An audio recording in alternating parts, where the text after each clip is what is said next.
What's going on, guys? It's Greg here, aka NYPrepper. It is Thursday, June 13th, 2024, and I have another emergency alert to share with you guys. Right now it's 03:51 Eastern Time here in the United States, and we have some major breaking news coming in from here in the US and also from Europe and the Middle East.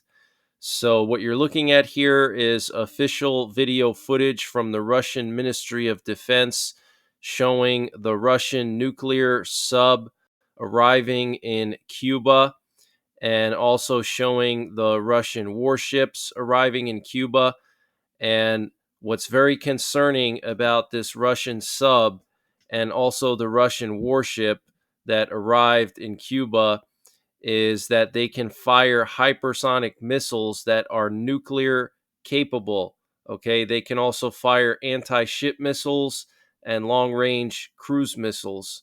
Okay, so this is no joke, guys. Russia is moving some very serious firepower right into our backyard, and we're now getting some news coming in that apparently these Russian warships and the Russian nuclear sub did some kind of high precision missile weapons training exercise off the coast of the US on their way to Cuba off the US East Coast. This was reported by Reuters, citing the Russian Ministry of Defense. So, the Russian Ministry of Defense said that they did some kind of training already when they were on their way to Cuba with high precision missile weapons in the Atlantic off the US East Coast. Okay. Now, I'm hearing all kinds of different reports. I haven't been able to confirm any of them except what the Russian Ministry of Defense stated. Okay. There were some reports that Russia launched missiles just 30 kilometers off the East Coast. I cannot confirm that. Is it possible? Yeah, anything is possible. Okay, here on the NY Prepper channel, we are open minded. We are not closed minded. Anything is possible, guys. Okay, but I cannot confirm at this time if that's true or not. But this is very serious. Okay, and this could be why we saw all of that activity the last 2 days off the East Coast. And the Serbian president, Alexander Vucic, who has a good relationship with Vladimir Putin, warned that World War III or some kind of big conflict could start in the next 3 to 4 months. And he said this in an interview with the Swiss Welt Wash, some kind of Swiss news channel. He also said that Serbia has been stockpiling staple foods in the event of a war. And he specifically said, "Today I was checking the data regarding our stocks of oil, flour, sugar, salt, and everything because I don't know what tomorrow will bring for all of us." Wow. Okay, so I have an entire clip of what he said to this Swiss news channel. And I happen to agree with basically everything he said in this interview. Okay. I know some of you guys don't like him because he's not 100% pro Ukraine and he's kind of playing the middle between NATO and Russia, but he is 100% dead on in his assessment. And he's saying that some kind of big conflict could start in the next 3 to 4 months. And Serbia is now stockpiling oil, flour, sugar, salt, etc. Okay, so this is very, very serious. And the second phase of the Russian tactical nuclear weapons exercise with Belarus has begun. And here we have some video footage coming from this tactical nuclear weapons exercise. Now, what's very concerning is that we found out yesterday that the Leningrad military district was unexpectedly included in this second phase of these tactical nuclear weapons exercises. So, what you're looking at here is the Leningrad military district in Russia participating in this exercise. Now, if you're not familiar with Russia, Leningrad is the former Soviet name of St. Petersburg, which is in Western Russia, very close to Finland and Estonia. And a few months ago, I reported on this. The Russian government decided to unify the smaller military districts in the western part of Russia back into the Leningrad military district, which we haven't seen in over 15 years. They got rid of the Leningrad military district, I believe, in like 2010 or something like that. And they broke it up into several smaller districts like the Moscow district and the Western military district, and now they just lumped them all together back into the Leningrad military district, which is basically like going back into Soviet times.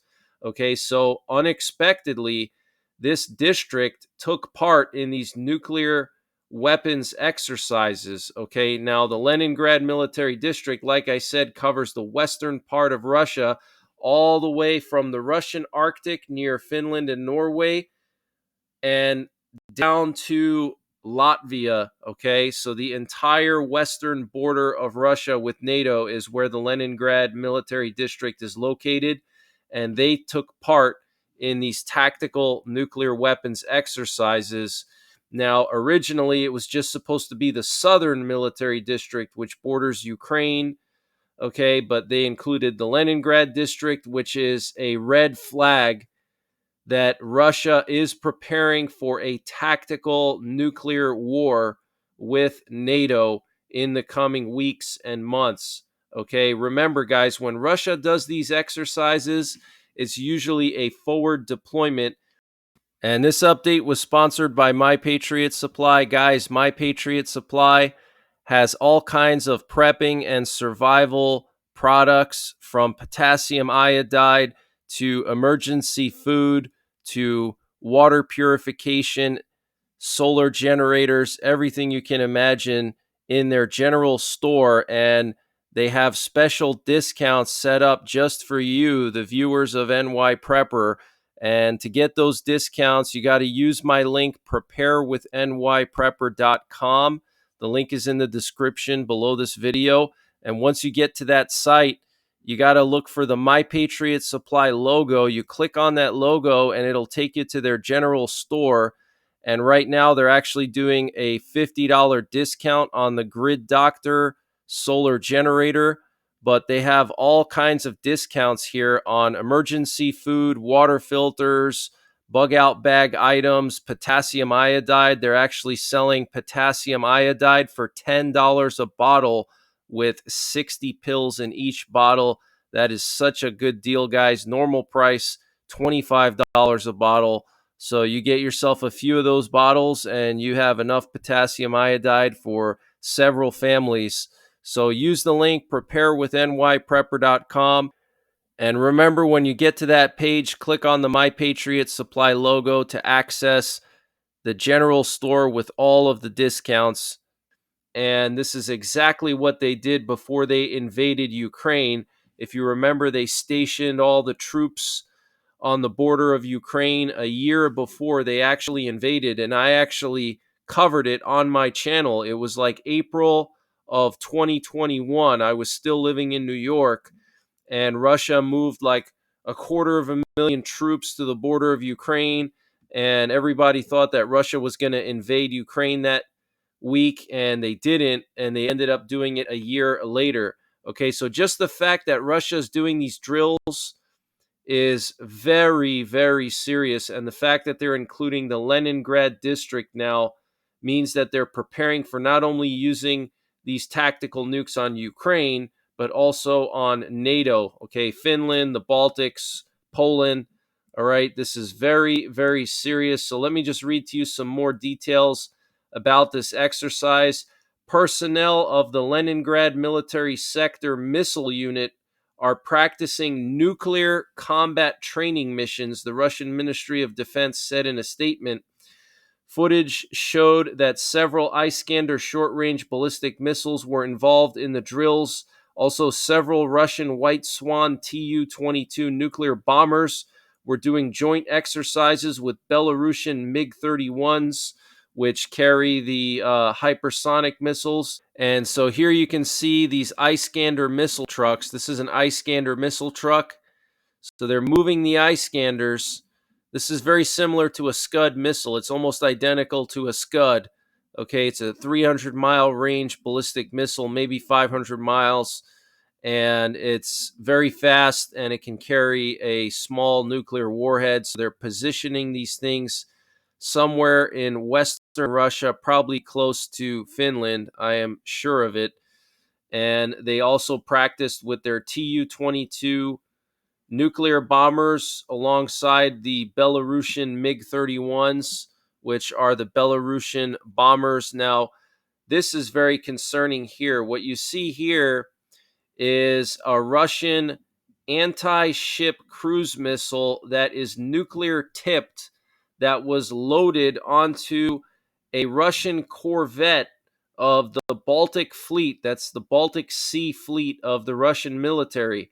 Okay, so they equipped one of their warships, the Tarantul class corvette of the Baltic Fleet, with a nuclear tipped 3M 80/82 Mosquite anti-ship nuclear capable cruise missile as part of their tactical nuclear exercises. Okay, so look at this thing, guys. This is a monster. Look how big this missile is, okay? And it is nuclear tipped. They're loading nuclear tipped anti-ship cruise missiles onto their warships in the Baltic Sea, guys. And we know that NATO is doing this massive exercise in the Baltic Sea, the Balt Ops, which actually is ongoing right now and includes dozens of NATO warships. Okay, and so this is where things could really escalate. You have Russia with nuclear tipped anti-ship cruise missiles that can sink an aircraft carrier in the Baltic Sea, and then you have dozens of NATO warships all in the same area, guys. Okay, literally just miles apart. And this could be why we saw that B-52 fly to the Baltic yesterday, and all of the NATO reconnaissance earlier in the week over the Baltic Sea. I showed you guys all of that reconnaissance. Okay, so something is going on here. And speaking of reconnaissance, we have a lot of U.S. military reconnaissance going on around Cuba, in the Gulf of Mexico, and in the Caribbean. So overnight last night, we had several sub-hunters again active off the coast of Florida. We also had an F-35 flying far offshore from South Carolina.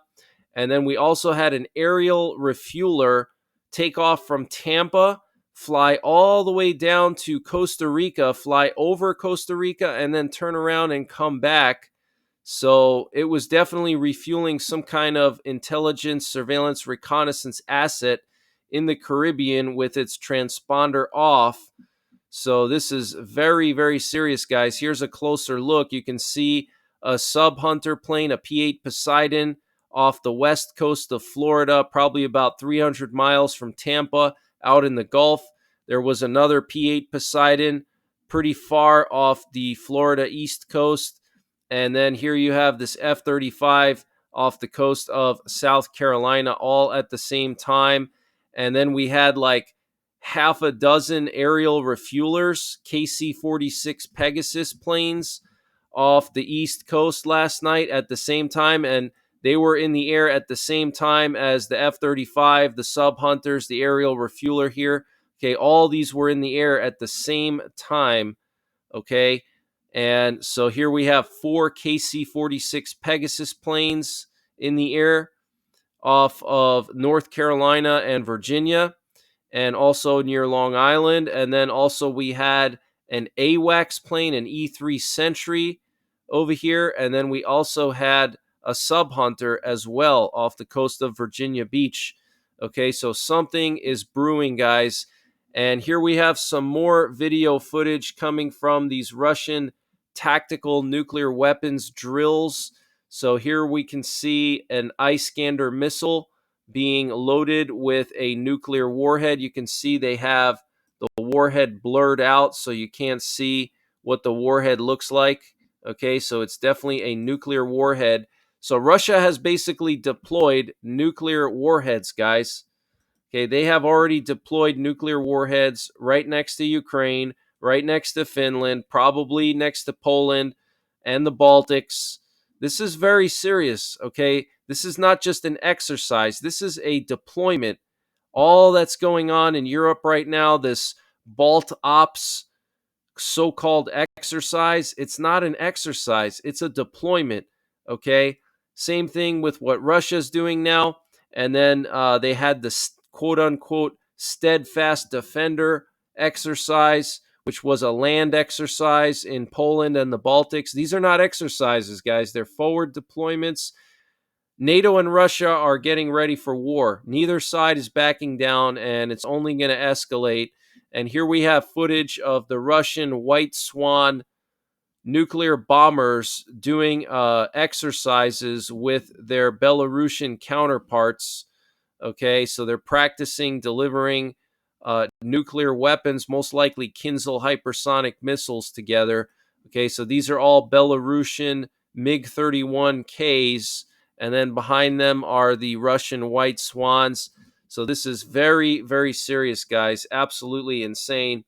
And Russia's ongoing tactical nuclear weapons exercises, the second phase of which began this week, are not some kind of demonstration exercise, warns military analyst Igor Korochenko, editor-in-chief of National Defense magazine, speaking to Sputnik News.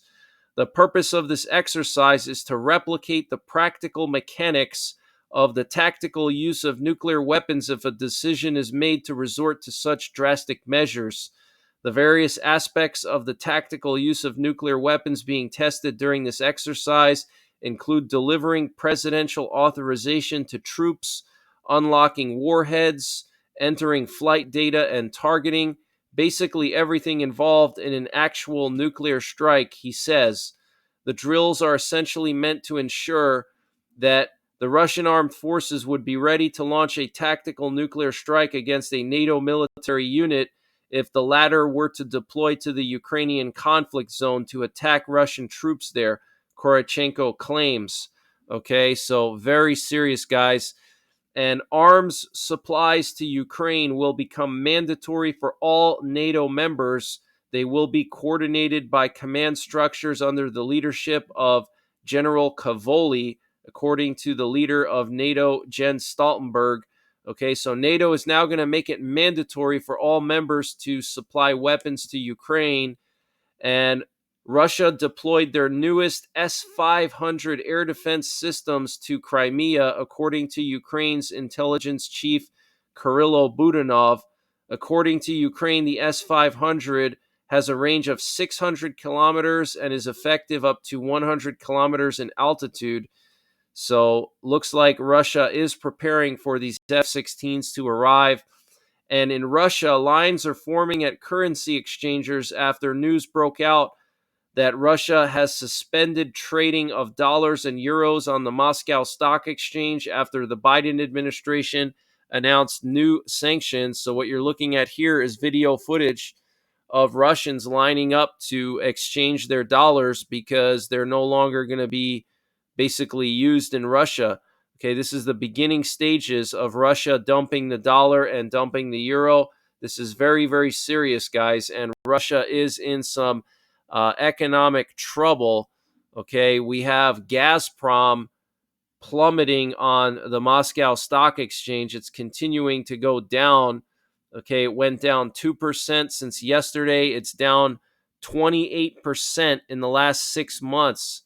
Okay, so this is a 6-month chart, and you can see it was basically at a plateau, and then suddenly around May the 20th, it started to just plummet. Okay, so for all we know, Russia could be right on the verge of a massive economic collapse, and the house of cards is about to get blown over. And this could push Putin over the edge. Okay, if the Russian economy collapses, it's going to make Putin feel even more desperate and more likely to use nuclear weapons. Okay, so we have to be prepared for that.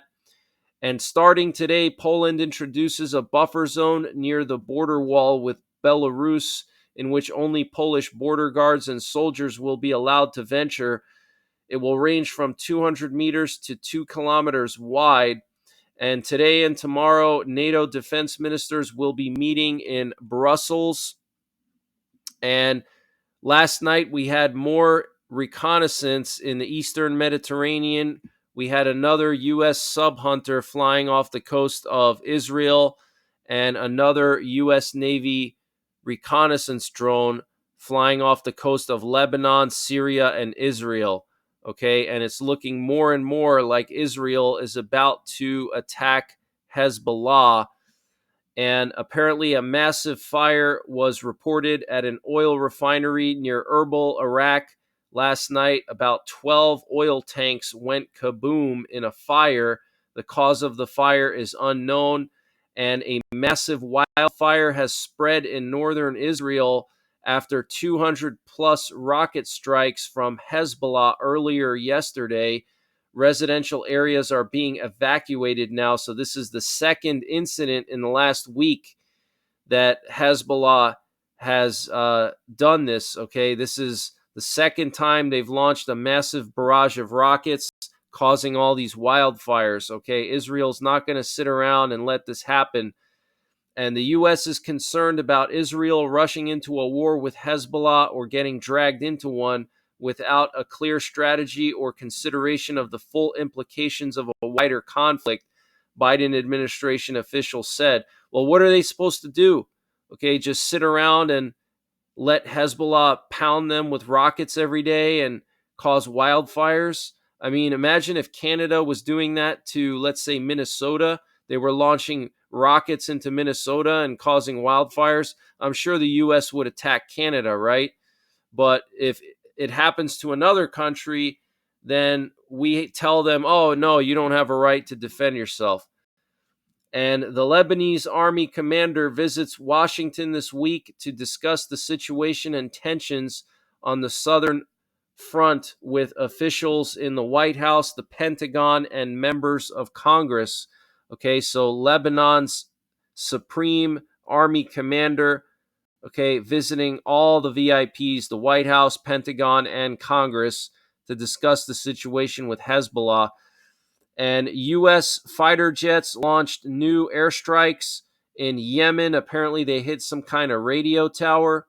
And for the first time ever, the Islamic Resistance in Iraq, which is a terror group in Iraq, announced a joint operation with the Yemeni armed forces, or the Houthis, and they attacked the Israeli port of Ashdod with ballistic missiles and also the port of Haifa with drones. Okay, so it's escalating in the Middle East too. All right.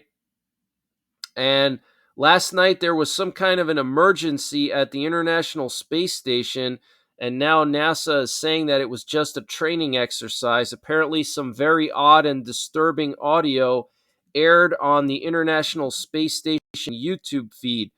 A flight surgeon for SpaceX was talking to someone about getting the commander into his suit, putting an oxygen mask with 100% oxygen, and talking about hyperbaric exposure.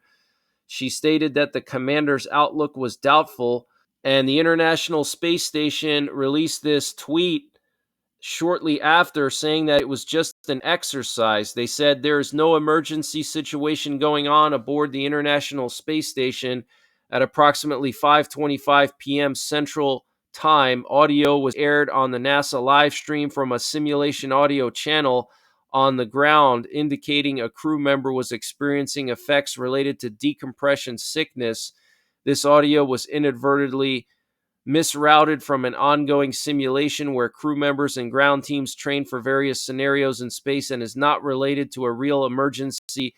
The International Space Station crew members were in their sleep period at the time. All remain healthy and safe, and tomorrow's spacewalk will start at 8 a.m. Eastern Time as planned. So they're denying that there was any kind of an emergency, but it just seems a little bit weird to me. And there was an armed standoff at the Seattle FBI office on Wednesday. One suspect was arrested, and we could have our first tropical depression of this hurricane season in the Atlantic Basin. So here we have the chances of a tropical depression forming through the next few days, and you can see over a 90% chance of a depression forming in the Bay of Campeche here. So this is very, very serious, guys. We are heading into a deep La Nina this fall and winter, and La Ninas favor landfalling hurricanes on the eastern seaboard of the United States. So if you live anywhere from the Maritimes of Canada down to Florida and over to Texas, you need to be on high alert this August and September and even through October. Okay. And then we're going to have a massive winter followed by a massive hurricane season. Okay.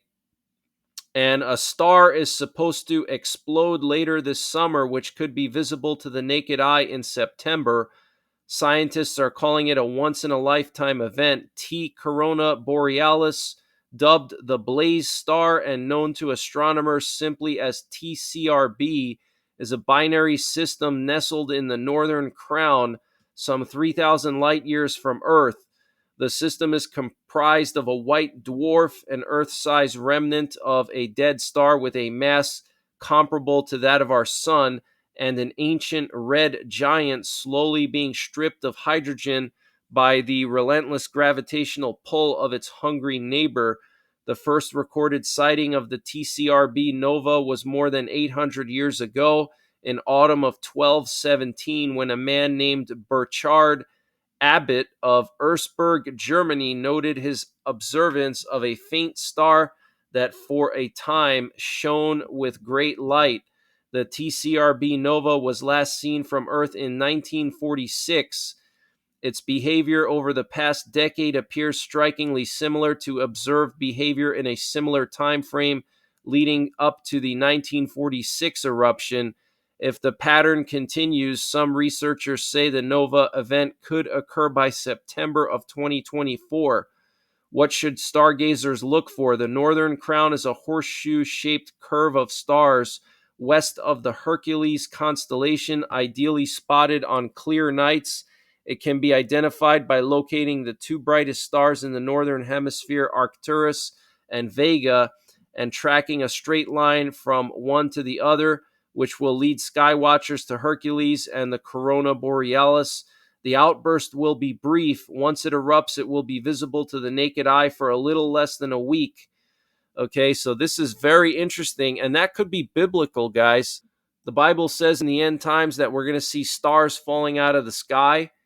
Okay, and finally, I just want to play this interview with the Serbian President Vučić. I'm not like a fanboy of his, okay? I'm just sharing something that I think is very logical.